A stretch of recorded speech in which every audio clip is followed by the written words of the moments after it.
নমস্কাৰ এতিয়া বাতৰ হেড ষ্টুডিঅ'ত মই প্ৰিয়ংকা দীঘলীয়া বাগ বিতৰ্কৰ অন্তত সোমবাৰে সন্ধিয়া বিৰোধী মহাজোঁটৰ পৰা কংগ্ৰেছ আঁতৰালে বদৰুদ্দিন আজমল নেতৃত্বাধীন AIDF-ক সাহসীয় বিজেপি চৰকাৰৰ সৈতে মিত্ৰালি কৰাৰ অভিযোগত AIDF-ৰ মিত্ৰতা ভংগ কৰাৰ পিছত সাহসীয় বিজেপি বিধায়ক মুখৰ হৈছে এতিয়া কংগ্ৰেছ AIDF-ৰ সমালোচনাত গেলাতে টেঙা দি মিত্ৰতা সম্পৰ্কে দিল্লীত মন্তব্য অখিল গগৈৰ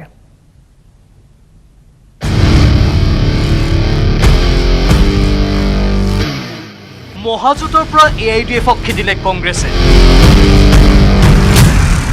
বিজেপি চৰকাৰৰে মিত্ৰালিৰ অভিযোগত ভংগ কৰিলে AIDF-ৰে মিত্ৰতা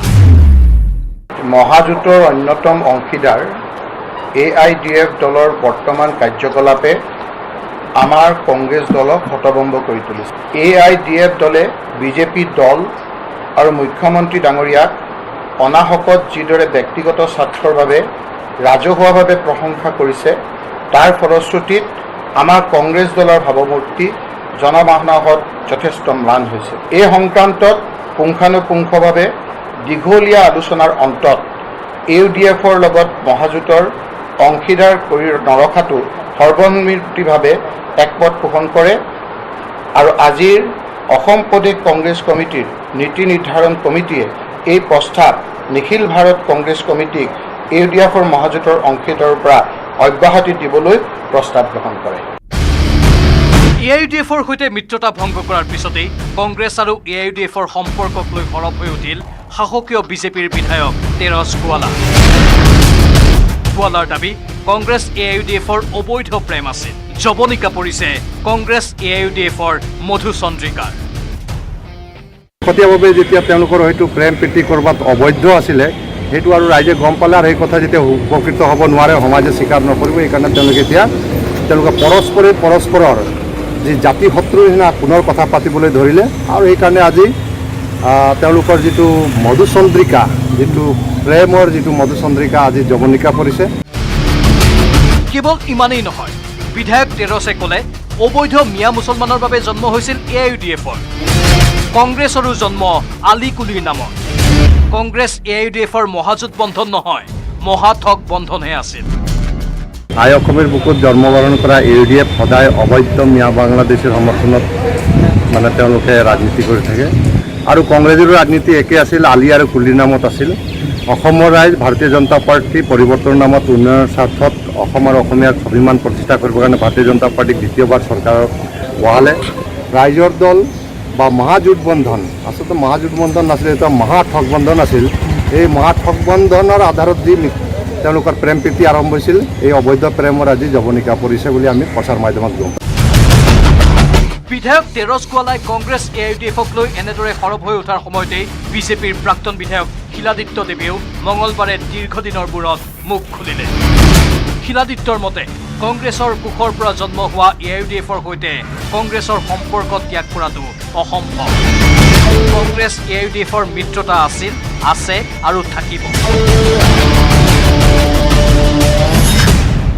কংগ্ৰেছ আৰু AIDF-ৰ মিত্ৰতা ভংগ হৈছে মিত্ৰতা হৈছে এইবিলাক মানে আলোচনাৰ বিষয় নহয় কাৰণ AIDF-ৰ জন্ম কংগ্ৰেছৰ পৰাই হৈছিলে সেইকাৰণে কংগ্ৰেছৰ কোষৰ পৰা জন্ম লোৱা AIDF কেনেকৈ আঁতৰি যাব পাৰে কংগ্ৰেছৰ পৰা তেনেকৈ AIDF কংগ্ৰেছৰ যিটো মিত্ৰতা আছিল আছে আৰু থাকিব হয়তো টেকটিকেলি বা ষ্ট্ৰেটেজিকেলি তেওঁলোকে হয়তো কিবা এটা সিদ্ধান্ত লৈছে বদৰুদ্দিন আজমলক কটাক্ষ কৰি শিলাদিত্য দেৱে ক'লে পনীয়া আজমলে ব্যৱসায়িক লাভালাভৰ বাবে কাম কৰে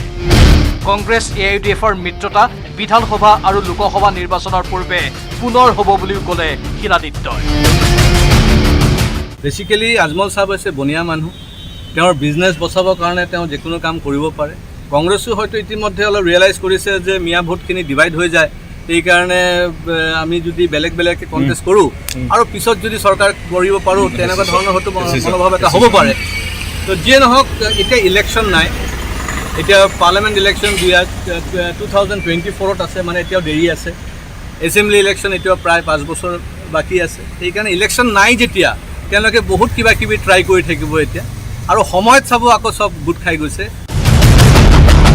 ইপিনে নতুন দিল্লীত নতুন ৰাজনৈতিক সমীকৰণৰ সূত্ৰ বিচাৰি বাহৰ পাতি থকা অখিল গগৈয়ে AIUDFৰে কংগ্ৰেছৰ সম্পৰ্ক চেট হোৱাটো ভাল হৈছে বুলি কৈ বিজেপি বিৰোধী শক্তিক লগত ল'লেহে কংগ্ৰেছ আগবাঢ়িব পাৰিব বুলি দাবী কৰে।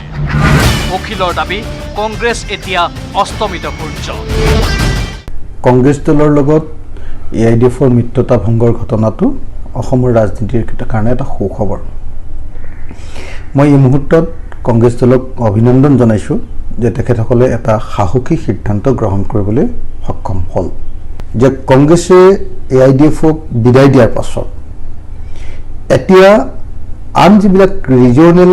বা আঞ্চলিক শক্তি আছে সেই আঞ্চলিক শক্তিবিলাকৰ লগত একেলগ হৈ আগবঢ়া উচিত। আন এজন বিজেপি নেতা মমিনুল আবালৰ ভাষ্য, একেটা পুখুৰীৰ মাছ কংগ্ৰেছ AIUDF, একেটা টেকেলিৰ দৈ দুই দল। আজিৰ দিনত কংগ্ৰেছ UDFৰ মিত্ৰতাক লৈ বিশেষ চৰ্চা হ'বলগীয়া আছে বুলি আমি নাভাবোঁ। কংগ্ৰেছ আৰু UDF একেটা টেকেলিৰে দৈ, গতিকে তেওঁলোকে আপোনালোকে যি পাত্ৰতে তেওঁলোকক পৰিৱেশন কৰক, কিন্তু তেওঁলোকৰ লক্ষ্য উদ্দেশ্য সব একেই থাকিব। ইফালে AIUDFৰ নেতা তথা বিধায়ক আমিনুল ইছলামে ক'লে, কংগ্ৰেছৰ এয়া ঐতিহাসিক ভুল। কংগ্ৰেছ কমিটিৰ নীতি নিৰ্ধাৰণ সমিতিয়ে এটা প্ৰস্তাৱ লোৱা বুলি আমি জানিব পাৰিছোঁ আৰু তেওঁলোকে কৈছে যে মহাজোঁটৰ পৰা AIUDFক অব্যাহতি দিব লাগে।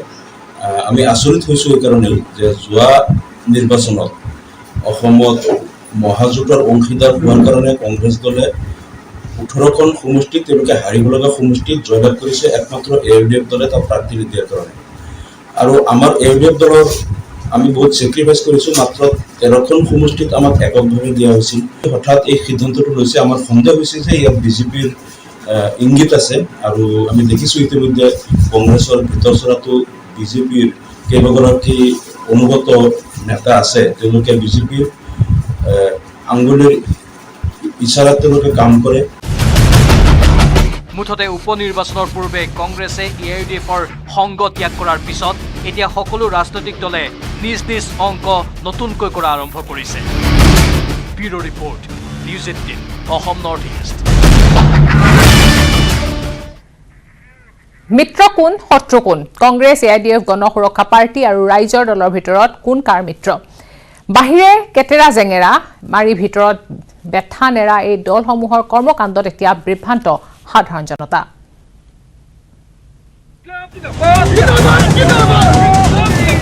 সোমবাৰে AIUDFৰে মিত্ৰতা ভংগ, মঙলবাৰে নৱশৰণীয়াৰে বৈঠক, ঘনে ঘনে শিবিৰ সলনি কংগ্ৰেছৰ। আসন্ন উপ নিৰ্বাচনক কেন্দ্ৰ কৰি সঘনে সলনি হৈছে কংগ্ৰেছ শিবিৰৰ ৰাজনৈতিক সমীকৰণ।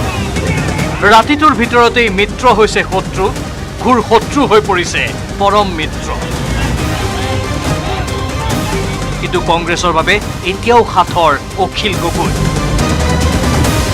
যি অখিলে পোৱা দিয়া ভাষ্য গধূলি সলনি কৰে বুলি কটাক্ষ প্ৰদেশ কংগ্ৰেছৰ সভাপতি ভূপেন বৰাৰ। গতিকে আৰু আমি তেওঁক বাদ দি পেলাই একো কথা ভবাই নাই। তেওঁ কিয় এনেকুৱা কথা কৈ আছে, কেইদিনমানৰ আগতে মোৰ সৈতে আলোচনাও হৈছিলে, তাৰপাছত তেওঁ কিয় ৰাতিপুৱা এটা গধূলি এটা বেলেগ কথা কয় মই বুজি পোৱা নাই। AIUDFৰে মিত্ৰতা ছেট কৰাৰ পিছদিনাই নলবাৰী ভ্ৰমণলৈ অহা ভূপেন বৰাই অভিশাপ কিংবা আশীৰ্বাদে কংগ্ৰেছক তলাব নোৱাৰে বুলি উভতি ধৰিলে অখিল গগৈ। অসমত কংগ্ৰেছৰে মিতিৰ পাতিব খোজা অখিলে দিল্লীত পীযুষ হাজৰিকাৰে কিয় বৈঠকত বহিল সেয়াও নাজানে ভূপেন বৰাই। তেখেতে আছাম ভৱনৰ ৰুদ্ৰদ্বাৰ কোঠাত অসম চৰকাৰৰ মাননীয় মন্ত্ৰী পীযুষ হাজৰিকা ডাঙৰীয়াৰ সৈতে বহি তাৰপৰা ওলাই পেলাই কিয় এই কথা কৈছে সেইটো মই উত্তৰ দিব নোৱাৰিম। অখিল গগৈৰ স্থিতি ৰহস্যজনক হৈ থকাৰ মাজতে নলবাৰী আৱৰ্ত ভৱনত ভূপেন বৰাক সাক্ষাৎ কৰিবলৈ আহিল নৱশৰণীয়া। বিটিআৰত বিজেপিৰে মিত্ৰতাত থকা গণশক্তি পাৰ্টিৰ মুৰব্বী নৱশৰণীয়াই উপ নিৰ্বাচনত সহায় কৰিব খোজে কংগ্ৰেছক। আমি যি কথা কৈছোঁ, যি কাম কৰিছোঁ অপেনলি কৰিছোঁ। আমি যোৱা দেখিছে, যোৱা বিগত নিৰ্বাচনত আমি কৈছোঁ ইয়াত কোনো মহাজোঁটৰ কাম নহ'ব, ইয়াত এলায়েন্সে জিকিব। আৰু আমাৰ BTCৰ বহু সংখ্যক মানুহৰ এলায়েন্সৰ প্ৰতি এটা মানে ভাল ভাৱ আছিলে, যাৰ কাৰণে আমি ৰাইজক কৈছোঁ যে আপোনালোকে বিবেক ভোট দিয়ক, আপোনালোকে এলায়েন্সতে সহায় কৰক, যাতে চৰকাৰ এখন হয়। আৰু চৰকাৰৰ পিছত হিমন্ত বিশ্ব শৰ্মা ডাঙৰীয়াই চিফ মিনিষ্টাৰ বনাইছে। অসমৰ ৰাইজৰ বহু আশা আছে, সেই আশা যদি পূৰণ কৰিব পাৰে তেতিয়া বাকী কোনো মহাজোঁট কোনো বেলেগে আৰু একো কৰিব নোৱাৰে। আমি সেইকাৰণে কৈছোঁ তেখেতৰ প্ৰতি আমাৰ যিখিনি শুভেচ্ছা আশীৰ্বাদ সেইখিনি আমাৰ আজিও আছে। ভবানীপুৰৰ আসন্ন উপ নিৰ্বাচনত কংগ্ৰেছ জয়ী হোৱাৰ পূৰ্ণ সম্ভাৱনা থকাৰ কথাও ঘোষণা কৰিলে নৱ শৰণীয়াই। ইতিমধ্যে কেইবাটাও মানে বাই ইলেকশ্যন আহি আছে, বিশেষকৈ আমাৰ ককাজাৰ সমষ্টিত 3টা বাই ইলেকশ্যন আহি আছে। তেনেকুৱা ক্ষেত্ৰত আমাৰ বৰা ডাঙৰীয়াও কৈছে যে তেনেকুৱা ক্ষেত্ৰত আমি তেখেতলৈ কিবা সহায় কৰিব পাৰোঁ নেকি, বা আমাৰো ৰাইজে কৈছে, মোক দায়িত্ব দিছে যে MP হিচাপে তেওঁ সকলো দলৰ লগত কথা পাতক। আমাৰ GSP ফালৰ পৰা দায়িত্ব দিছে যে কথা পাতি কমচে কম আমি যাতে তাত 2টা 3টা নহ'লে 2টা যাতে চিট জিকাব পাৰোঁ,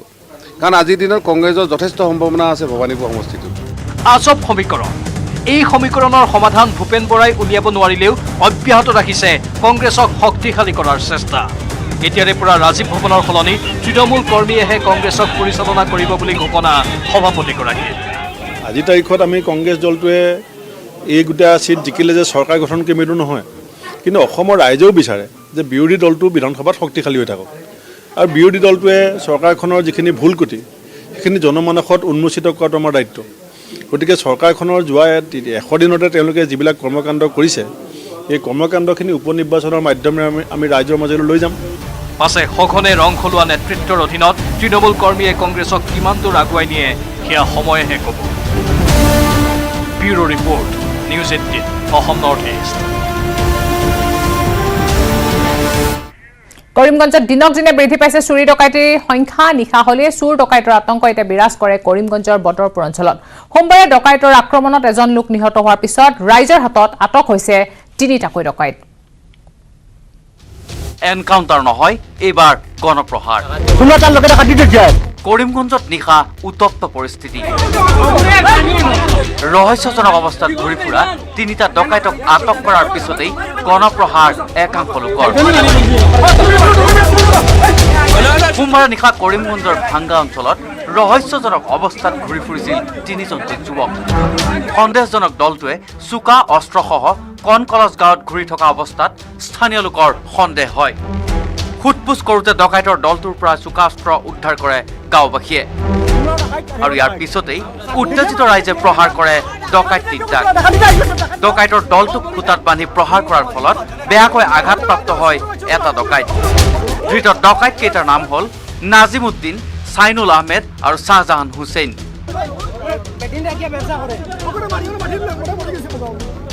ৰাইজৰ প্ৰহাৰত আহত ডকাইতকেইটাক অৱশেষত বদৰপুৰ আৰক্ষীয়ে উদ্ধাৰ কৰি থানালৈ লৈ যায় যদিও গুৰুতৰভাৱে আহত নাজিম উদ্দিন নামৰ ডকাইতটোক উন্নত চিকিৎসাৰ বাবে শিলচৰ মেডিকেল কলেজ হাস্পতাললৈ প্ৰেৰণ কৰে। উল্লেখ্য যে ধৃত ডকাইতকেইটাই স্বীকাৰ কৰিছে ডকাইতি কৰিবলৈ অহাৰ কথা। উল্লেখ্য যে কৰিমগঞ্জৰ বদৰপুৰত বিগত কেইবাদিনো ধৰি ডকাইতৰ উপদ্ৰৱ বৃদ্ধি পাইছে। সোমবাৰে দিন দুপৰতে বিনোদিনী গাঁৱত ডকাইতৰ আক্ৰমণত নিহত হ'ল নুৰুল ইছলাম নামৰ এজন ঠিকাদাৰ। বাগিচাৰ শ্ৰমিকক দৰমহা দিবলৈ যোৱাৰ পথতেই ডকাইতৰ আক্ৰমণৰ বলি হ'বলগীয়া হয় ঠিকাদাৰজন। ডকাইতৰ দলে নগদ 1 লাখ টকা, সোণৰ অলংকাৰ আদি কাঢ়ি নিয়ে ঠিকাদাৰজনৰ পৰা। পিছত মুমূৰ্ষ অৱস্থাত চিকিৎসালয়লৈ প্ৰেৰণ কৰা হয় যদিও চিকিৎসালয়তে মৃত্যু ঘটে নুৰুল ইছলামৰ। কৰিমগঞ্জৰ পৰা গৌৰীশ নন্দীৰ report, news 18 Assam north east. চাই থাকক গাঁও চহৰ জিলাৰ খবৰ। ঘূৰি আহিম এটা সৰু বিৰতিৰ পিছত।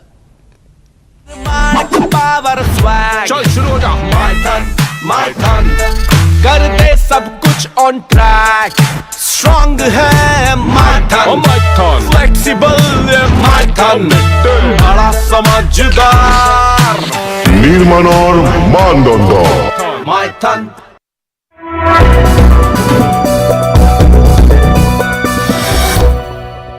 সুবিধাৰ্থে চৰকাৰীভাৱে মুকলি কৰা হয় এই বজাৰ গৃহ।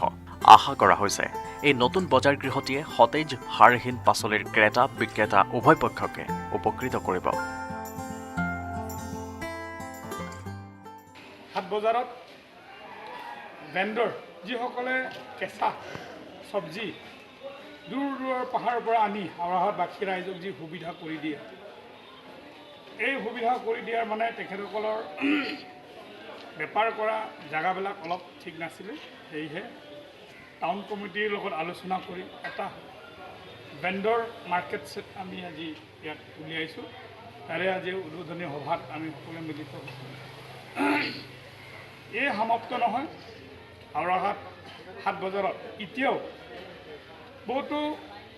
ৰাইজে যেতিয়া সপ্তাহত একদিন বজাৰ কৰিবলৈ আহে তেতিয়া বহুতো হাট বজাৰত য'ত আমি কৰোঁ তাত তেতিয়া বহুত বোকা হৈ থাকে আৰু বেপাৰ কৰিবলৈ অহা আমাৰ বন্ধুসকলেও বহুত অসুবিধা পায় কাষ্টমাৰসকলেও বেপাৰ বাণিজ্য বস্তু অনা নিয়া কৰা অসুবিধা পায় 2 কোটি টকাৰ এটা প্ৰস্তাৱ দিছোঁ এইটো অতি সোনকালে আহিব হাওৰা ঘাটৰ পৰা Goutam Sutradhar news 18 Assam north east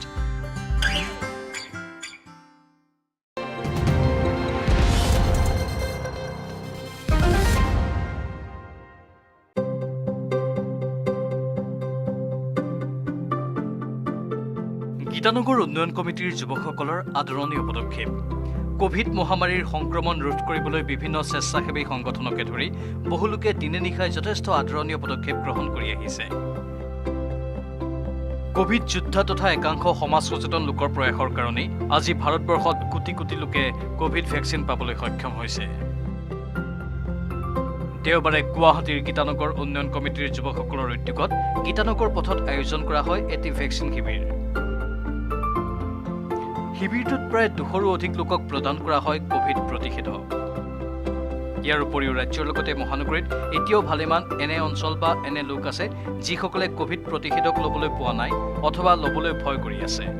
সেয়েহে মহানগৰীৰ গীতানগৰ উন্নয়ন সমিতিৰ যুৱকসকলে সজাগতাৰ বাবে এই পদক্ষেপ গ্ৰহণ কৰিছে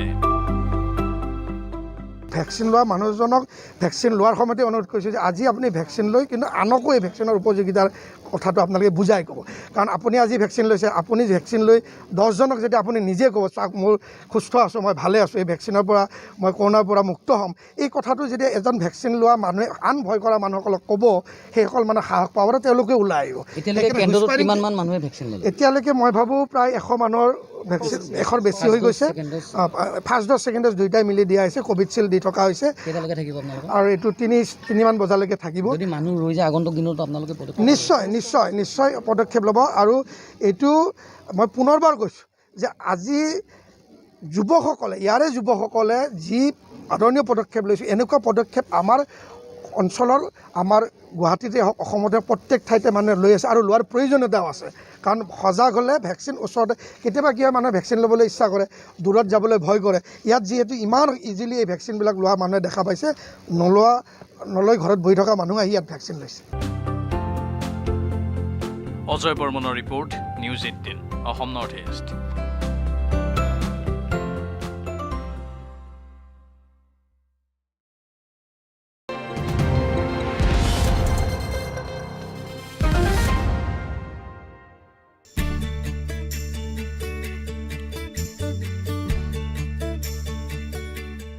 সোণৰ পদকেৰে উজলিল দুলীয়াজানৰ পম্পী গগৈ উদ্ভিদ বিজ্ঞানত প্ৰথম শ্ৰেণীৰ প্ৰথম স্থানেৰে স্নাতকোত্তৰ কাইলৈ প্ৰকাশ পাব কোভিডৰ নতুন এছপি কাইলৈৰ পৰা মুকলি হ'ব আন্তঃজিলা যাতায়াত নিশা 8 বজাৰ পৰা ৰাজ্যজুৰি কাৰফিউৰ সম্ভাৱনা সন্ধিয়া 7 বজালৈ দোকান পোহাৰ খোলাৰ সম্ভাৱনা বৰ্তমান ৰাজ্যজুৰি সন্ধিয়া 7 বজাৰ পৰা কাৰফিউ বিদ্যালয় খোলা সন্দৰ্ভতো নিৰ্দেশনা জাৰি কৰাৰ সম্ভাৱনা আছে পাঠদান সন্দৰ্ভতো নিৰ্দেশনা জাৰি কৰিব স্বাস্থ্য বিভাগে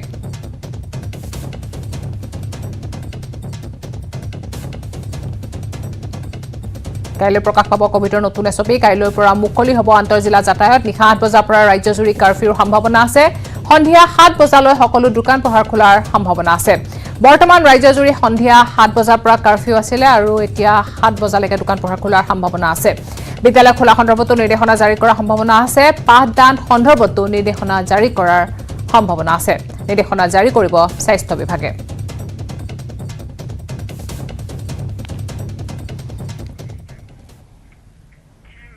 দুৰ্নীতিগ্ৰস্ত বিষয়া সাইবুৰ ৰহমানক ন্যায়িক জিম্মালৈ প্ৰেৰণ আজি আদালতত হাজিৰ কৰোৱাৰ পিছতে ন্যায়িক জিম্মালৈ প্ৰেৰণ কৰে পূৰ্বে 6 দিন পূৰ্বে আৰক্ষী জিম্মাত থকা সাইবুৰক ইপিনে শীঘ্ৰে সাইবুৰৰ সম্পত্তি বাজেয়াপ্ত কৰা সন্দৰ্ভত আদালতত আবেদন জনাব আৰক্ষীয়ে উল্লেখ্য যে গুৱাহাটীৰ কেইবা ঠাইতো আৰু ভূমি থকাৰ তথ্য লাভ কৰিছে আৰক্ষীয়ে সাইবুৰৰ প্ৰথমা পত্নীৰ নামত আছে অধিকাংশ ভূমি ভাতৃৰ নামতো কিছু ভূমি থকাৰ তথ্য লাভ কৰিছে আৰক্ষীয়ে গ্ৰেফতাৰ হোৱাৰ পূৰ্বে সাইবুৰে বহু ভূমি বিক্ৰী কৰাৰ তথ্য লাভ কৰিছে তদন্তকাৰী আৰক্ষীয়ে আকাশ আলীৰ ঘৰৰ পৰা আৰক্ষীয়ে জব্দ কৰিছে ভূমি বিক্ৰীৰ 14টা ফাইল নিৰ্বাচনত 12 লাখ টকা খৰচ কৰা সাইবুৰ ৰহমানৰ হাতীগাঁৱৰ SBIত থকা লকাৰত বুধবাৰে অভিযান চলাব আৰক্ষীয়ে উল্লেখ্য যে সাইবুৰৰ প্ৰথমা পত্নী দেৱান সেহনাজ খাতুনৰ নামত আছে বেংকৰ লকাৰটো আৰু আমি কাষ্টডি পিৰিয়ড মানে 3টা মানে গুৱাহাটীত 2টা ঘৰ আৰু তেওঁৰ কয়াকুছিত থকা ঘৰটো চাৰ্চ কৰিছোঁ কিছুমান মানে কাগজ মানে এই মাটি কিনা বেচাৰ মুঠি আমি জব্দ কৰিছোঁ আৰু গুৱাহাটীতো আমি চাৰিটামান জেগাত মানে চাৰ্চ কৰিছোঁ তাতো অলপ এটা ঘৰত পাইছোঁ ডকুমেণ্টছ তো এইখিনি স্ক্ৰুটিনি কৰাৰ পাছত মানে কিমান মাটি কিনিছে সেইবিলাকত মানে তেতিয়া গম পোৱা নাই এনে কিমান মানে 89 মাটি বুলি কৈছিল আৰু বেছি ওলাইছে তালিকা বাঢ়িছে নেকি অলপ কেইটামান বাঢ়িব পাৰে কিয় আকাশালীৰ আমি এটা ঘৰ চাৰ্চ কৰিছিলোঁ তেওঁৰ ঘৰৰ পৰা তাৰমানে 14টা দলিল পাইছোঁ সেই 14টা আগত দিয়া মাটিতকৈ 2-এটা বেছি আছে কিন্তু মই মানে ভালকৈ স্ক্ৰুটিনি কৰা সময় পোৱা নাই তো সেইখিনি বেছি হ'ব কিন্তু সেইকেইটা মাটি ইতিমধ্যে বিক্ৰী কৰা বুলি মানে আকাশালীৰ পৰা গম পাইছোঁ লকাৰটো কেতিয়া খুলিব লকাৰটো আমি অহাকালি খুলিম তো অহাকালি তেওঁলোকৰ ঘৰত মানে ঘৈণীয়েকক লাগিব ঘৈণীয়েকৰ নামত আছে লকাৰটো তেওঁক লগত লৈ কালি এইটো ৰিমাণ্ডত কিয় নল'লে আৰু স্পেচিফিক ইনফৰমেশ্যন নাপালে আৰু 6 দিনত যি পাৰিব কৰিব আৰু পুৱতি নিশা ৰবৰ বাগিচাত দুৰ্বৃত্তৰ নিৰ্বিচাৰ গুলীচালনা ৰবৰ সংগ্ৰহ কৰিবলৈ যোৱা যুৱকক হত্যা মঙলবাৰৰ পুৱতি নিশা গুলীচালনাৰ পিছতে গোৱালপাৰাৰ অসম মেঘালয় সীমান্তৰ হাতীগাঁৱত বিৰাজ কৰিছে এতিয়া তীব্ৰ উত্তেজনাই গোৱালপাৰাৰ হাতীগাঁও পাহাৰত গুলীচালনা দুৰ্বৃত্তৰ গুলীত এজনৰ মৃত্যু মঙলবাৰৰ পুৱতি নিশাৰ ঘটনা আনদিনাৰ দৰে পোহৰ নহওঁতেই বাগিচাত ৰবৰ সংগ্ৰহ কৰিবলৈ গৈছিল তাপস ৰাভা ৰবৰ সংগ্ৰহ কৰি থাকোঁতেই কোনোবাই প্ৰক্ষেপ কৰা তীব্ৰ পোহৰত চকু জলক-তবক লাগিল তাপসৰ ঘটনাৰ ৱাদিহ নাপাওঁতেই গৰজি উঠিল দুৰ্বৃত্তৰ পিষ্টল গুলীচালনা চলি থকাৰ মাজতে পলোৱাৰ চেষ্টা কৰিলে তাপসে প্ৰায় 100 মিটাৰ আঁতৰি আহি ৰাস্তাৰে আহি থকা কেইজনমান স্থানীয় লোকৰ সন্মুখত ঢলি পৰিল তাপস মানুহজন 100 মিটাৰমান দূৰত কি আকৌ মানে এটা আশ্ৰয়ৰ কাৰণে মানে কি সেফটি কৰাৰ কাৰণে নিজে গুচি যায় ঠিক তাতে ধুলি পৰে আৰু ধুলি পৰাৰ পিছত তেনেধৰণৰ আৰু কিছু খেতিয়কে বা তেনেধৰণৰ লেবাৰে কাম কৰি বুলি আহা লেবাৰসকলক মানে তেনেধৰণৰ মানুহবিলাকক শ্ৰমিকবিলাকক সি দেখা পাই মানে মাতি দিয়ে যে মোক গুলি লাগিল তাপসৰ মুখে গুলি লগাৰ কথা গম পোৱাৰ লগে লগে হোৱাদোৱা লাগিল অঞ্চলটোত ততাতৈয়াকৈ পৰিয়ালৰ লোকে গোৱালপাৰা অসামৰিক চিকিৎসালয়লৈ লৈ গ'ল তাপসক কিন্তু উন্নত চিকিৎসাৰ বাবে গুৱাহাটী চিকিৎসা মহাবিদ্যালয়লৈ নিয়াৰ বাটতেই মৃত্যু হ'ল তাপস ৰাভাৰ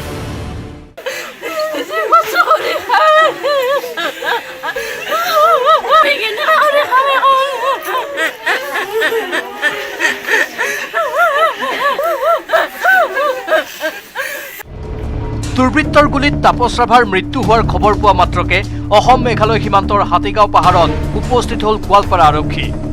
আৰম্ভ হ'ল তদন্ত সোধপোছ কৰিলে স্থানীয় লোকক কিন্তু তাৰ পিছতো আৰক্ষীয়ে উদ্ধাৰ কৰিব নোৱাৰিলে দুৰ্বৃত্তৰ পৰিচয় প্ৰশ্ন হয় কিয় দুৰ্বৃত্তৰ টাৰ্গেট হ'ল তাপস ৰাভা এতিয়াও পোহৰলৈ অহা নাই ৰবৰ বাগিচাত কাম কৰি পৰিয়াল পোহপাল দিয়া সৰ্বৰহী যুৱকজনক দুৰ্বৃত্তই গুলীয়াই হত্যা কৰাৰ কাৰণ অৱশ্যে সীমা সংঘাতৰ বাবে এই কাণ্ড সংঘটিত হোৱা নাই বুলি নিশ্চিত কৰিছে আৰক্ষীয়ে তাহলে আমি বৰ্ডাৰটো এইটো আছে আসাম মেঘালয় বৰ্ডাৰ বাট সেইটো বৰ্ডাৰ ইস্যু কেনেকৈ হোৱা নাই এইটো খেতিৰ ইস্যু মাটিৰ নাই আৰু ৰবৰ প্লান্টেশ্যনত কিবা মানে এইটো প্ৰব্লেমেই নাই তো ইয়াতো পিছফুলি চলিছে আমাৰ আসাম মেঘালয় বৰ্ডাৰত তাৰোপৰি তাপসক আঘাত কৰা গুলী হস্তনিৰ্মিত 12mm পিষ্টলৰ বুলিও নিশ্চিত হৈছে আৰক্ষী এইটো এতিয়া আমি পাইছোঁ যে 12 বৰ এইটো যি ৱেপন আছে 12mm বৰ যি আছে এইটো পেলেট আহিব তাত এইটো মাৰিব সেইটো পাইছে আমি হেণ্ডমেডেই হ'ব এইটো কাণ্ট্ৰিমেড মষ্টলি হ'ব এইটো লোকেল মানুহক ইফালে মানে তেওঁ পজিশ্যনত মষ্টলি এইটো ৱেপন পাইছে মেঘালয় আৰক্ষীৰ সহায়ত দুৰ্বৃত্তৰ সন্ধানত গোৱালপাৰা আৰক্ষীয়ে অভিযান চলাই থকাৰ সময়ত শান্তিপূৰ্ণ অঞ্চলটোৰ ৰাইজৰ মাজত বিয়পিছে আতংক গোৱালপাৰাৰ পৰা Rinku Das news 18 Assam north east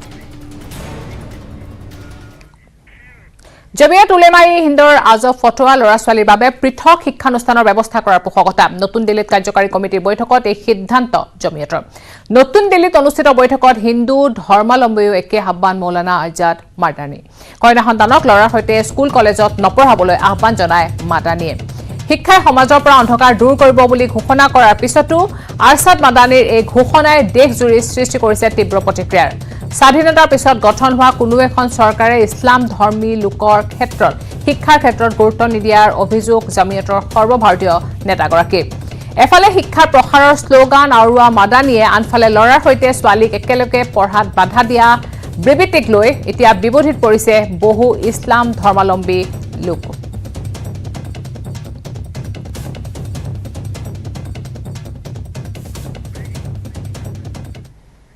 খবৰ আৰু আছে কিন্তু তাৰ আগতে লৈছে এটা সৰু বিৰতি चल शुरू हो जा my turn कर दे सब कुछ on track strong है my turn flexible my turn बड़ा समझदार নির্মাণর মানদণ্ড my turn